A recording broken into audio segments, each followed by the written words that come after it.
Selamat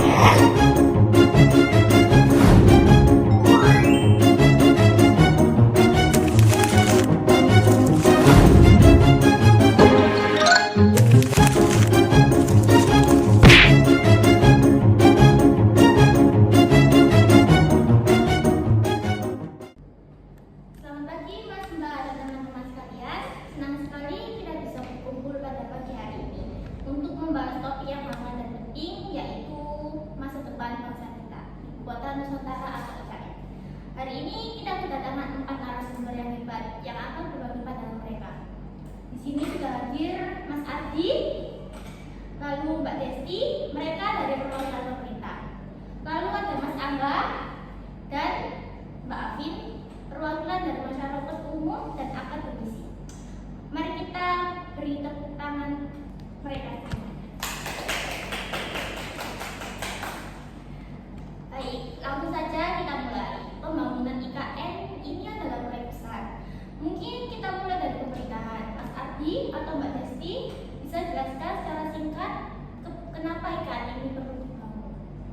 Ya, sebenarnya pembangunan IKN ini bukan hanya sekedar untuk pemindahan ibu kota saja, akan tetapi ini sebagai langkah pemerintah untuk melakukan pemerataan pembangunan. Selama ini semua terpusat di Jakarta, banjir, polusi, macet, itu menjadi kesadaran kita di sana.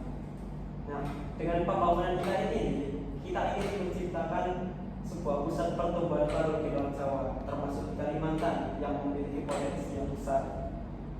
Nah, kita juga ingin menciptakan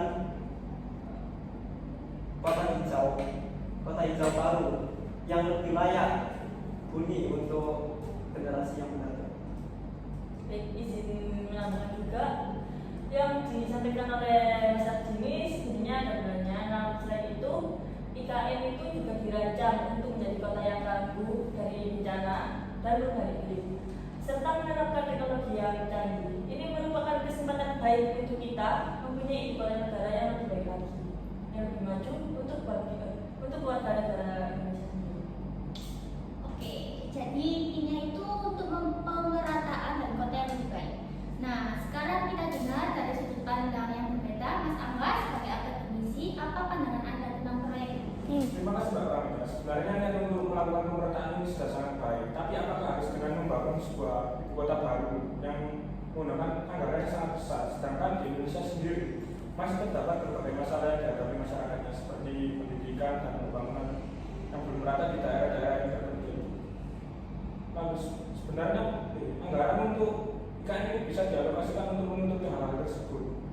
Kalau juga membangun ibu kota baru, nantinya akan membangun sebuah lahan yang sangat besar yang nantinya akan mempengaruhi dampak pada lingkungan dan keanekaragaman alam hayati yang ada di dalamnya. Baik, itu poin penting dari sisi akademisi yaitu Mas Angga. Sekarang kita dengar suara dari Mbak Afin. Bagaimana tanggapan Mbak Afin melihat pembangunan IKN ini? Ya, sejujurnya kami sebagai masyarakat awam di sini masih bertanya-tanya ya, uang dana tersebut apa benar dibutuhkan di zaman sekarang? Karena kondisi kami saat ini seperti bahan pokok meningkat dan juga lapangan kerja juga masih minim.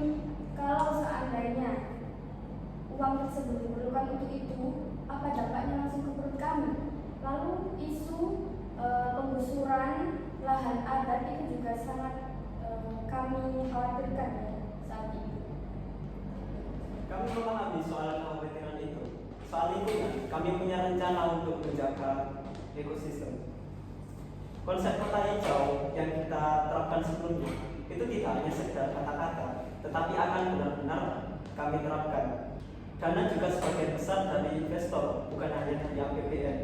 Nah, pembangunan IKN ini juga akan menciptakan lingkungan kerja baru, sehingga ini akan berdampak kepada peningkatan ekonomi daerah. Lalu pertanyaannya, seberapa siap kita terhadap rencana-rencana tersebut? Lalu kajian terhadap dampak lingkungan apakah sudah dilakukan pemerintah? Dan juga investasi yang terdapat pada IKN ini apakah sudah sesuai dengan target yang telah ditetapkan oleh pemerintah ini? Jangan sampai nantinya pembangunan IKN ini akan menggunakan dana APBN dari negara yang hal tersebut akan sangat membebani bagi masyarakat.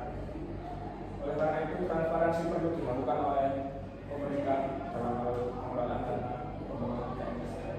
Nah, jadi Mas Angga, untuk IKN ini sudah sangat transparan. Semua informasi dan data itu sudah bisa diakses.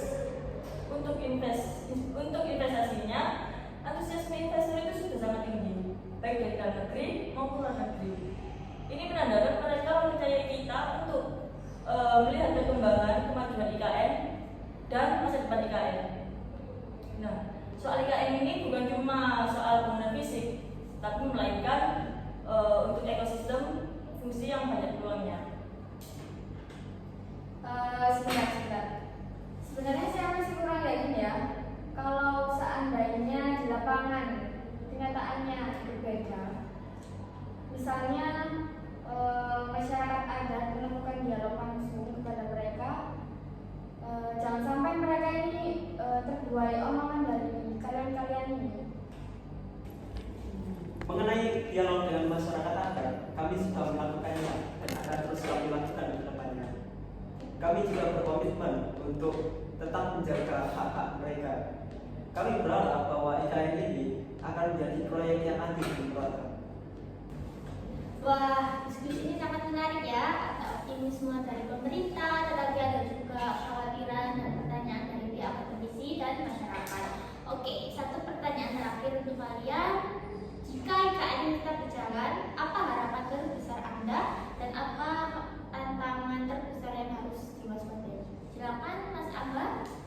Kalau harapan saya, kalau IKN ini memang harus dilanjutkan, mungkin pemerintah harus lebih transparan dan juga lebih melibatkan semua pihak, terutama masyarakat yang terdampak bagi pembangunan IKN ini. Terus untuk tantangannya, bagaimana pemerintah ini harus menepati janji-janji yang telah diberikan kepada masyarakat tersebut agar terrealisasikan dengan benar, dan juga bagaimana supaya pembangunan ini jangan sampai merusak lingkungan dan menghilangkan hak-hak masyarakat adat yang terdampak bagi pembangunan ibu kota tersebut. Oke, terima kasih Mas Angga. Selanjutnya Mbak Afi, silakan. Ya, harapan saya semoga IKN ini tidak merupakan masyarakat kecil ya seperti saya, dan juga semoga pembangunan ini benar-benar bisa menjalin hubungan kesejahteraan dan juga keadilan. Dan juga tantangan yang harus dihadapi yakni mereka harus amanah juga ya, agar tidak menjadi beban bagi anak cucu kami. Terima kasih Mbak Afi. Sudah baik, silakan Mbak Desti. Terima kasih. Baik, harapan kami IKN ini bisa menjadi kebanggaan bangsa, menjadi contoh kota yang modern, hijau, dan inklusif. Tantangan terbesarnya adalah bagaimana kita bisa terus bersinergi, menghilangkan keraguan yang nantinya akan menghambat kemajuan IKN, dan bersama-sama untuk mewujudkan mimpi besar ini dengan dibantu dukungan oleh semua pihak.